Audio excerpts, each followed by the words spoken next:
ময়মনসিংহে ১১ ভালুকা আসনে বিএনপি মনোনীত প্রার্থী এবং স্বতন্ত্র প্রার্থীর সমর্থকদের মধ্যে ধাওয়া পাল্টা ধাওয়া ও সংঘর্ষের ঘটনা ঘটেছে।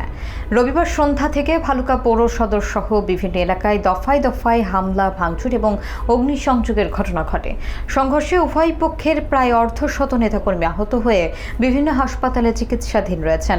পরিস্থিতি নিয়ন্ত্রণে প্রশাসন, পুলিশ এবং সেনাবাহিনী মাঠে নামলে পরে এলাকায় ১৪৪ ধারা জারি করা হয়। বিস্তারিত দেখুন সাইফুল ইসলামের প্রতিবেদনে। আসন্ন ত্রয়োদশ জাতীয় সংসদ নির্বাচনকে ঘিরে ময়মনসিংহ ১১ ভালুকা আসনে উত্তেজনা ছড়িয়ে পড়েছে। রবিবার সন্ধ্যা থেকে প্রায় ৪ ঘণ্টা ধরে বিএনপি মনোনীত প্রার্থী এবং বিদ্রোহী স্বতন্ত্র প্রার্থীর সমর্থকদের মধ্যে দফায় দফায় ধাওয়া পাল্টা ধাওয়া এবং সংঘর্ষের ঘটনা ঘটে। ভালুকা পৌর সদরের বাস স্ট্যান্ড, হবিরা বাড়ি সহ উপজেলার বিভিন্ন এলাকায় এই সহিংসতা ছড়িয়ে পড়ে। পুলিশ ও স্থানীয় সূত্রে জানা যায়, সংঘর্ষের সময় উপজেলা বিএনপির দলীয় কার্যালয় এবং হবিরবাড়ি ইউনিয়ন বিএনপির কার্যালয়ে ভাঙচুর চালানো হয়। এতে উভয় পক্ষের প্রায় অর্ধশত নেতাকর্মী এবং সমর্থক আহত হন, যাদের ভালুকা সরকারি হাসপাতাল এবং ময়মনসিংহ মেডিকেল কলেজ হাসপাতালে চিকিৎসা দেওয়া হচ্ছে।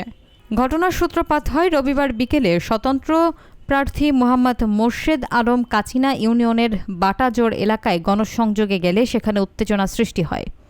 পরবর্তীতে এই ঘটনাকে কেন্দ্র করে বিকেল থেকে রাত পর্যন্ত একাধিক স্থানে হামলা এবং পাল্টা হামলার ঘটনা ঘটে। সংঘর্ষের এক পর্যায়ে বেশ কয়েকটি মোটরসাইকেল ও প্রাইভেট কার ভাঙচুর করা হয় এবং হবিরবাড়ি এলাকায় মোটরসাইকেলে আগুন দেওয়া হয়।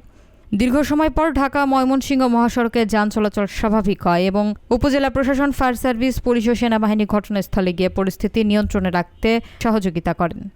সংঘর্ষের পর এলাকায় এখনও থমথমে অবস্থা বিরাজ করছে। পরিস্থিতি নিয়ন্ত্রণে রাখতে প্রশাসন ভালুকা উপজেলায় ১৪৪ ধারা জারি করেছে।